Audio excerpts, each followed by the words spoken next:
Yeah, I think there's this thing where, like, if you believe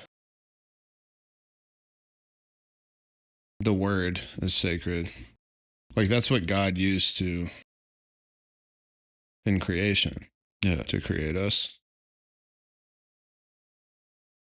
And I think the more I've studied the Bible, the more and like Dr. Michael Heiser talks about this. He's a biblical scholar. I don't think he's the best on the topic, but there's this idea that like we were created to be imagers of God, like to be stewards of his kingdom. And there's like kind of this element, I think, of that missing in modern Christianity, which kind of contributes to this. It's similar to like a victim mentality where Christians are in this position. Like, I think if you start to like, I think what Jesus is calling us to do, you can back this up by all the parables he speaks, and like even the way he reacts to the disciples, he's almost eye rolling the whole time. He's like, why do I have to keep telling you this? He's like, he's kind of going like trying to make the point that I didn't come here necessarily for you to rely on me. I came here to show you and remind you of your job. And you have the power through me, but there's this like if you're a Christian, you believe there's a war going on. Hopefully you haven't completely dispensed with that part of the narrative. And that's another part of the conversation that's missing from modern Christianity. Zach, the war is won. Yeah. Well, it is. But when I read, whether it's the Old Testament or the New Testament, like when I read the Gospels, I don't get that impression at all. I get the impression that like I'm being instructed to do something. I get the impression that I'm called to do something, not just wait for Jesus to come back. And when I look at the world, this is part of what brought me to Christianity. These are things like I think you and I have seen in the world for decades.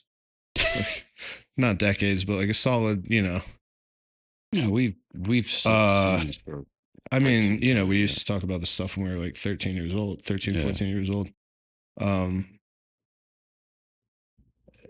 We kind of started to see that there's something going on that's like not natural. So by default, it's supernatural in terms of politics and like, but like my thing is, if we weren't supposed to do something, like, dude, child sacrifice and mutilation of bodies and all sorts of sexual perversion are on the ballot. Yeah. So there's something wrong with modern Christianity if we've gotten to this point. Like we're doing something wrong. And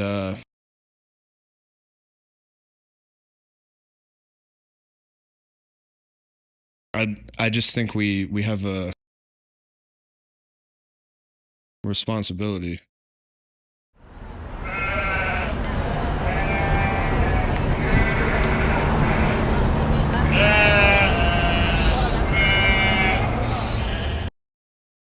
Yeah, I think, you can't say that the war isn't won because, of course, God is going to win, right? Right. He already knows everything. He's already figured it all out. He knows what's going to happen. The problem is that, like, the war for our souls, for our friends' souls, for our family souls, for the billions of people here, that war is still raging. And I think that, even, like on the subject of forgiveness, this just recently came up this week, so I might as well bring it up. To your point, was like, when Peter was bringing up, because in the Old Testament under Moses, there were like concessions to the law because their hearts had been closed to God and they couldn't speak to God, they couldn't feel God. So Moses was their only connection to God, to hearing his word and be given. They actually asked for it to be that way. Like, because they were like scared of. He kept appearing in like pillars of fire and like a cloud. So, like, I literally just last night finished Deuteronomy. Yeah. I'm on Joshua now, and at the end of it, Moses is talking about. He's like doing a recap, before the next episode starts, and he's like.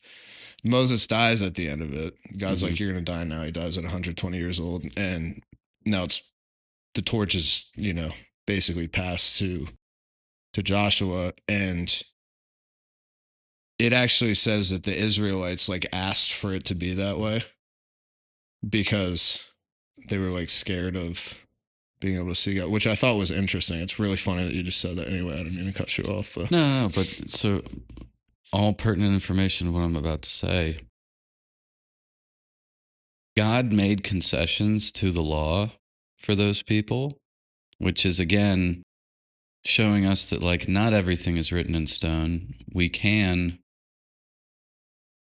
talk to God, and God listens and changes the rules for his people, right? That's shown. Because it used to be, under the Old Testament, you had to forgive somebody 3 times. And if they wronged you after the 3rd time, like, you didn't have to forgive them, like, you cut them out of your life, like, done. And so Peter, in bringing this up to Jesus, was like, but Lord, I mean, how about 7? Pretty impressive. I'll forgive someone 7 times. And that's where we get Jesus said, how about 7 times 70 times? 490 times, at which Peter was like, no, like, absolutely not. Like, nobody can do that. He's like, yeah, like, you actually have to, though. Which I think is also a reference to when Jesus is talking and responding to people, like when he's talking to the Pharisees and the Sadducees, he's responding by citing, and in the New Testament, it doesn't explicitly say this, but he's citing it with knowledge of the old texts, kind of just to prove that, Yeah, to prove who he is. Yeah, and yeah, I think that's a reference to after the Cain and Abel story, but yeah. I think Peter said 7 because that was supposed to be some sort of holy number. Like, oh, look at me, over double what we were supposed to. And like, it's just interesting to me, like, these were some of the people closest to Jesus that were like arguing, like, no, how am I supposed to do that? And, it's something where, like me, even a year ago, if I read something like that, I'd be like, nope, not doing that. Because we tend to think of it in modern times where people are abusive, they're manipulative, they're this and that. Like, you would never say to somebody, like, especially a woman in like a physically abusive relationship, like, oh, you just have to forgive him another 380 times. Yeah. Because obviously it's bad advice, but the notion of it, I think, is that, like, when your heart Like you've returned to that state of innocence, true innocence, where you've wiped all of the wrongdoings off of you that you've done, that others have done to you, off of your heart, and you return to that state of innocence. It's when you're in that sort of, it's almost like a blissful, joyous state. Well, the point is, the whole point of Jesus was, like you were just talking about, what they're doing is, like, when everybody's talking to us, Pharisees, Sadducees, disciples, are like, they're all obsessed with the law and the old covenant. Mm-hmm.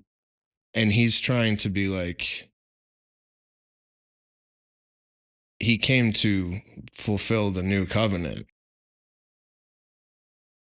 And there's this thing where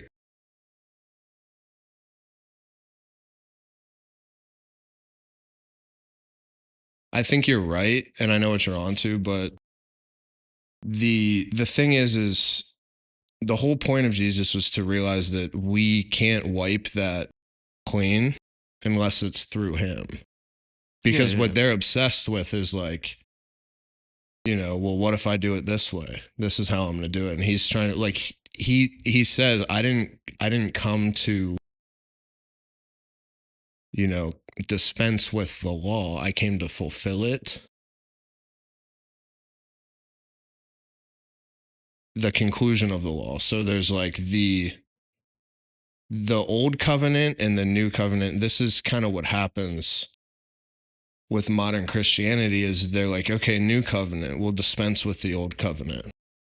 And what Jesus is actually saying is like, no, I'm the fulfillment of the covenant, meaning it's one thing. And you kind of see this thing happening with modern Christianity. It's the same thing happening with politics.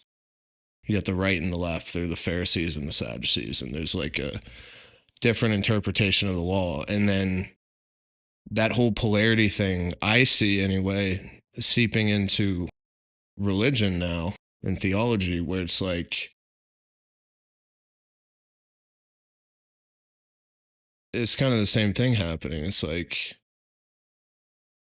some Christians, what keeps a lot of people away from Christianity is the kind of like the obsession with the law. And what kept me away, and I think you away, was the obsession with the grace. All mercy. Yeah. And it's one thing. And this is I guess the point of this episode is on a more positive note, I think what we've been doing, what God, I think, has been telling us is that we've kind of been doing the same thing, getting obsessed with there are a lot of problems in modern Christianity and politics, but we don't want to just always be critical of those and that be like all we're doing. But,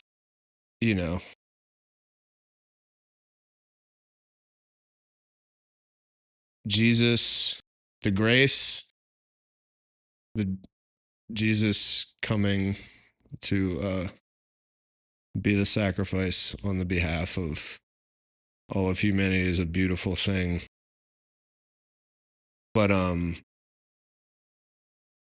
if we're, doesn't matter who it is, doesn't matter if it's us personally, it doesn't matter if it's a pastor, anybody that's, I think, speaking on behalf of God. This is the thing. I don't think you have to speak on behalf of God.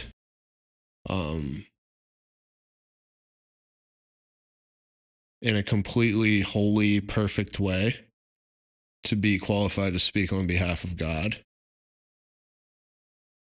I think you should make that your goal.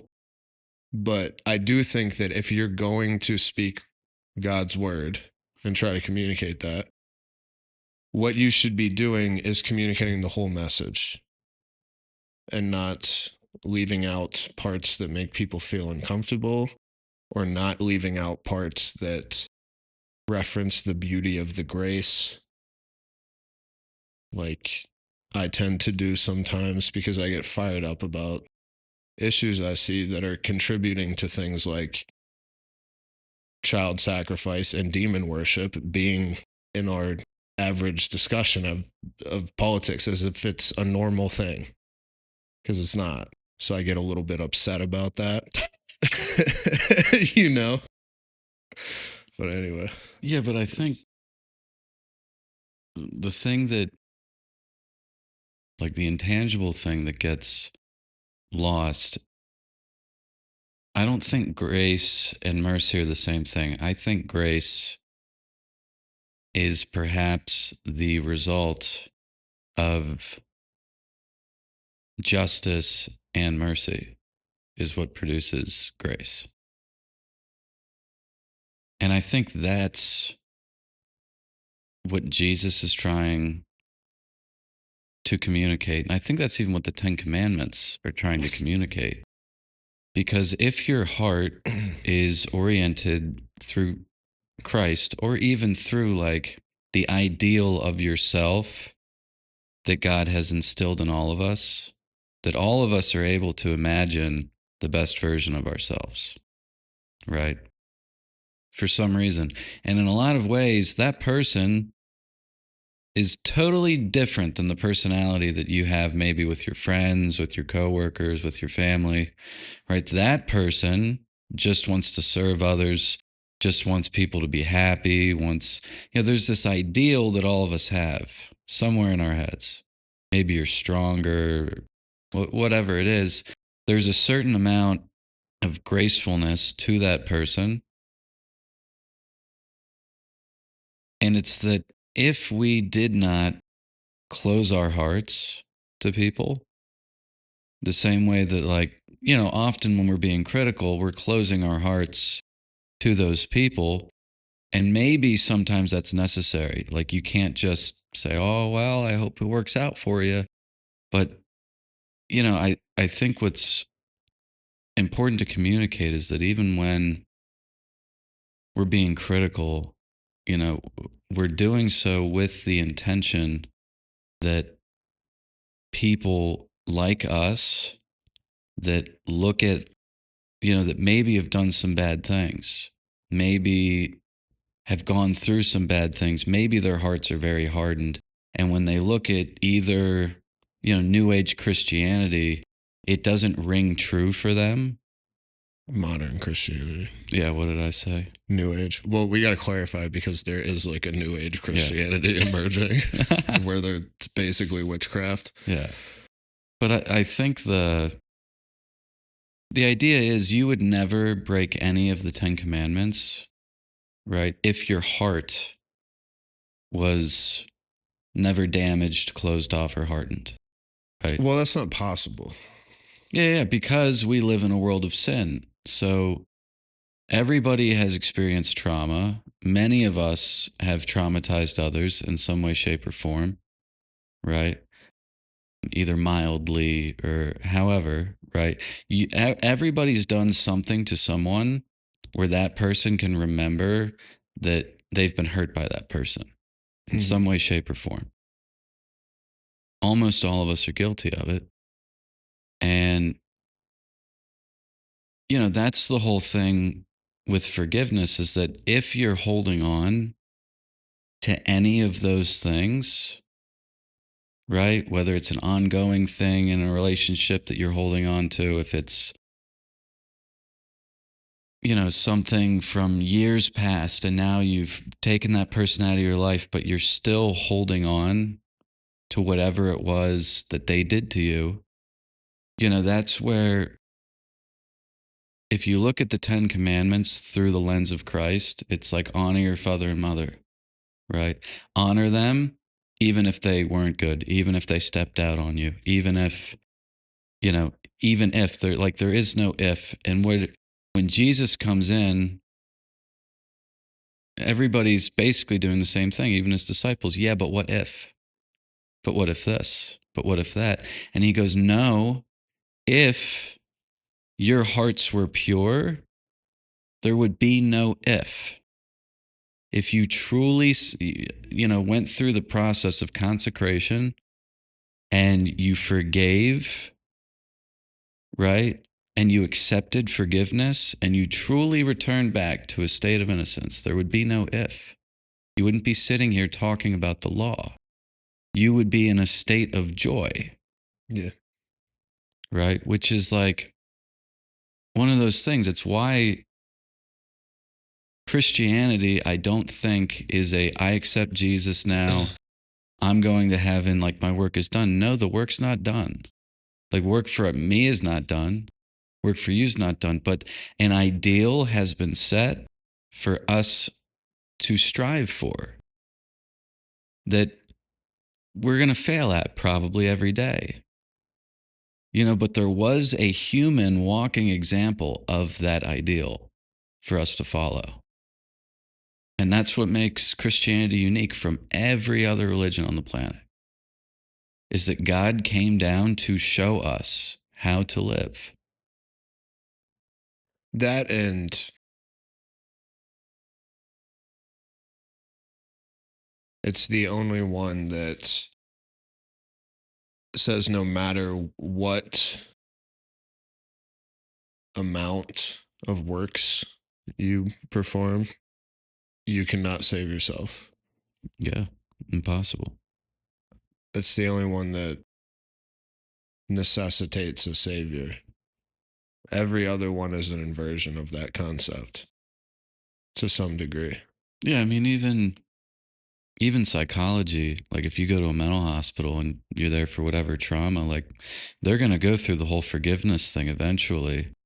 But I think in a lot of cases, like to truly forgive and to like be forgiven, like that's only available through the mechanism of Christ and God.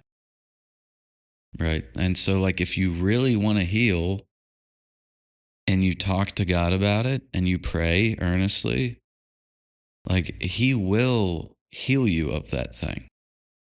I think this is why 12-step programs work. Although there is like this template of works that you have to do,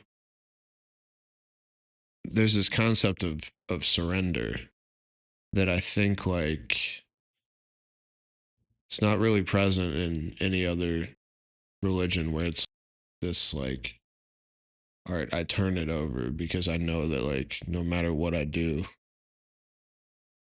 through what combination of works, no matter how hard I try, I'm not going to be able to do this on my own. And like 12-step programs are really just like, essentially it's just cognitive behavioral therapy. It's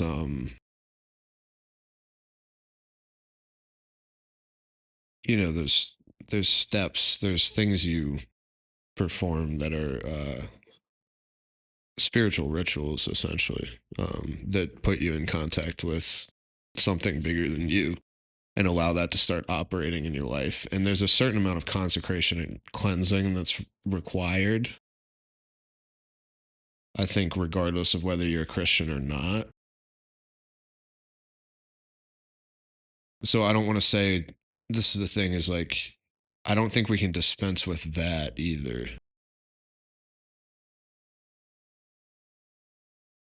because there's work involved. And I just think there's like this, I just see polarity when I look at everything. It's like there's no nuance. There's no, whether it's political discussions, whether it's modern takes on theology. There's like no, it's like it's either this way or the other way. It's like it's either everything's a demon or demons aren't real and we're not going to talk about them in church at all. Yeah, but It's like, I think that stems from like our society in general, the whole world round, but specifically, it's like the idea of like that knowledge replaces God, yeah, right? Like the pursuit of knowledge. Babylon. Yeah, but That's the whole point of the show. yeah, but that's the truth. And what do people do? Is they even within the religion, they're trying to take knowledge of the law and say no, like this is what it is, and they're trying to pin it down because that's our nature. Or they're trying to go, we have grace and mercy and salvation, so And they're pinning that. what we down should then, do too. is only embody the merciful version of Christ now. And that's what he would want us to do. It's like, to me, that's clearly not the case. Like, look at the world. And full circle back to the stewardship thing, man. I think we shouldn't, like, I think the most emphasis should be put on the New Testament and the Gospels. But there's a lot of people, and this is kind of the point of the podcast, is there's a lot of people that are pushed away from Christianity for various reasons, and a lot of Christians don't understand that or don't understand why that is. And I think you and I have both been in those positions. Yeah. And we've made the mistake of being like, well, y'all are stupid, because a lot of Christians act stupid. A lot of people in general. Yeah. Yeah. And, I'm stupid. Yeah, no, I'm just gonna say we're not excluding us. Yeah. Yeah. That's what I mean. Well, this is the thing. Like, just to re-emphasize that, like, when I talk like this, it's not like the critique is not coming from a place of like, I just want to critique everybody. It's like, I'm talking to me, because I was a stupid person who dispensed with Christianity entirely based on my experience with it, which is a very foolish thing to do. With any idea or concept, I think anything deserves an amount of thought. But I don't remember where I was going with that. Anyway, so yeah, so the point of the show is, and the reason we talk like we do, and the reason we talk about the things that we do, is I don't know that, it's kind of ironic, but I don't know that the majority of Christians that I've had an experience with are the best people suited to be attracting people to Christianity. Which is kind of the whole point of Which war, is, I mean, is to save souls. Yeah, and it was the whole point of the selection of the disciples also. I'm not trying to be a disciple or, like, compare myself Yeah, or or you to self-aggrandizing, that, yeah. but it's like, I mean, I think there's a lot of people that are shut off completely to Christianity, and I think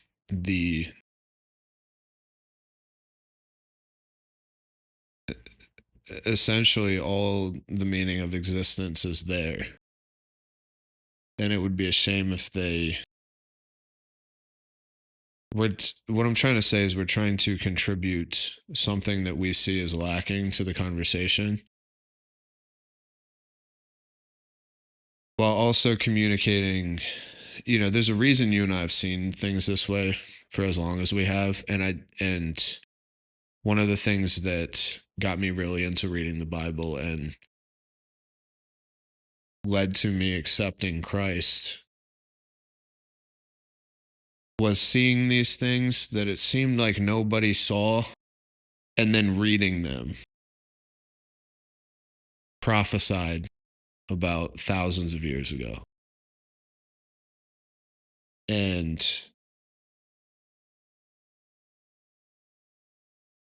so I think there's part of the message that needs a little bit more communicating. And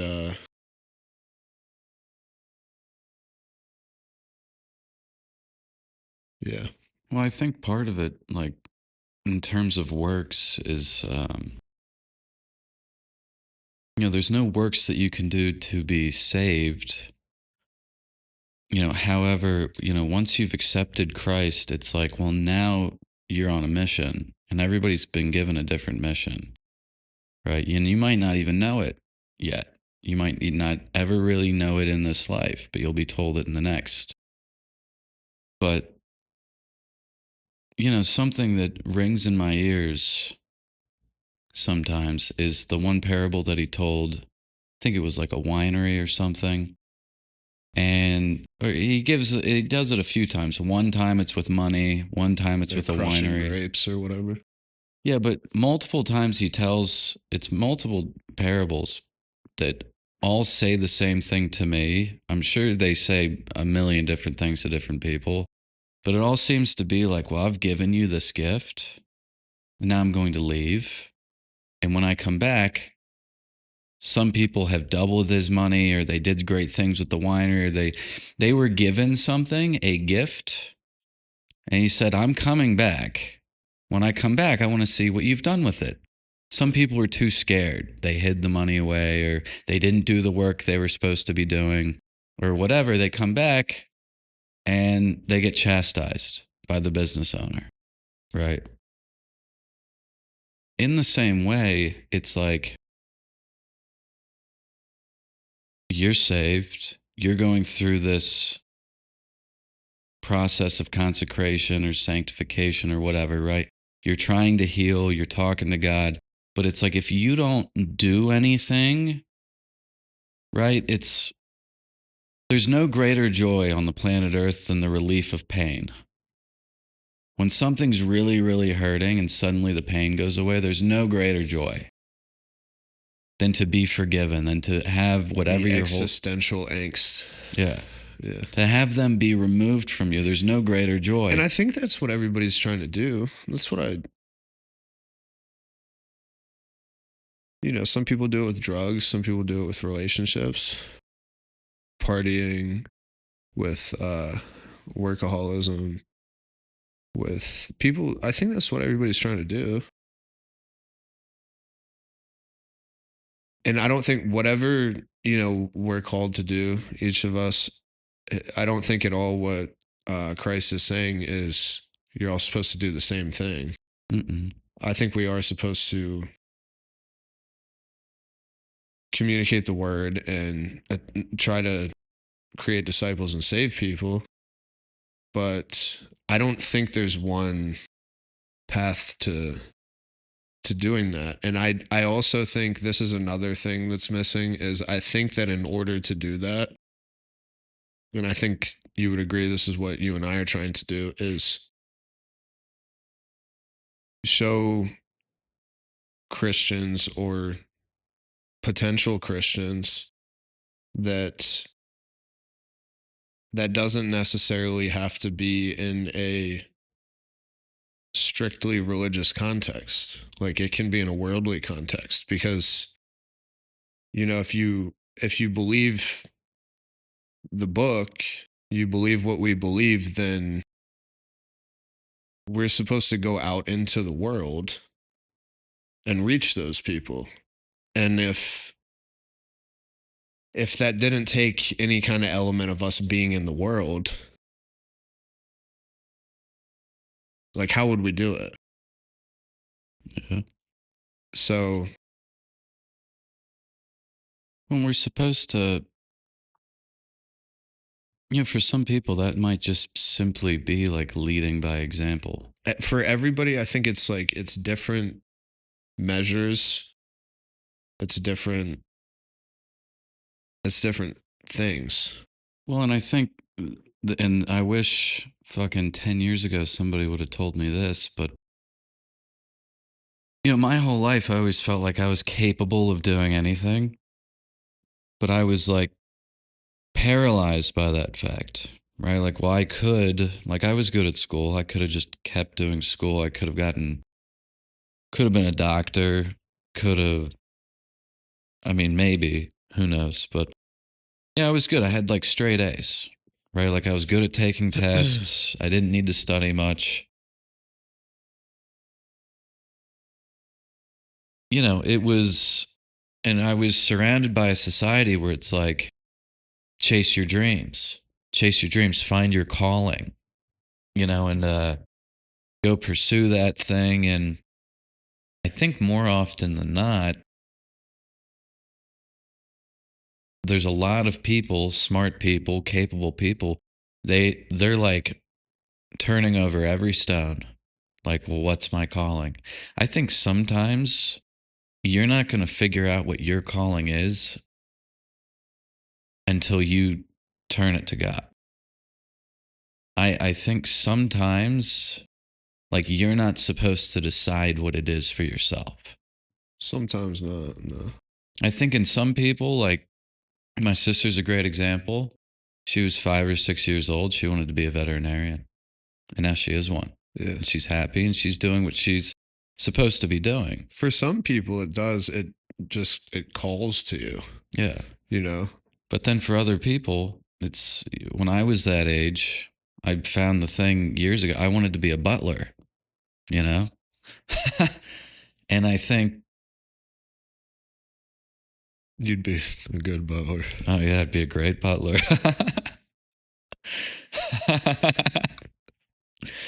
But I think the point that I'm trying to make is that for some people, like God has a very specific plan for you. And in order for you to achieve what you're supposed to achieve, you're not going to achieve anything of any real value until you turn to Him. Until it's aligned with Him. Yeah. Yeah. Well, this is my problem is I never began to achieve the things I set out to do until I aligned it with Him. The stubborn sinner I am. Like, I want to do it my way. Yeah, but I mean, I want to sacrifice a little bit of my moral compass that I know isn't aligning with you and then justify it some way and just pretend like it never happened. Just like a little bit here, like a little bit here. And, I mean, how many businesses did I start and fail?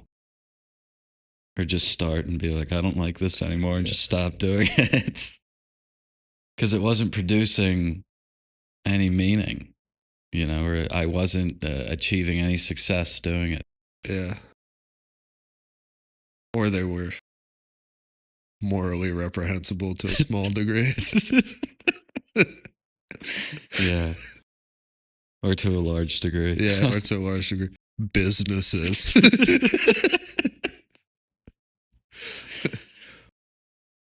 But yeah, I'm a man. Businessman. Selling. Yeah, businesses. Yeah. We'll just half pounds of weed out of the apartment. We were businessmen. Yeah.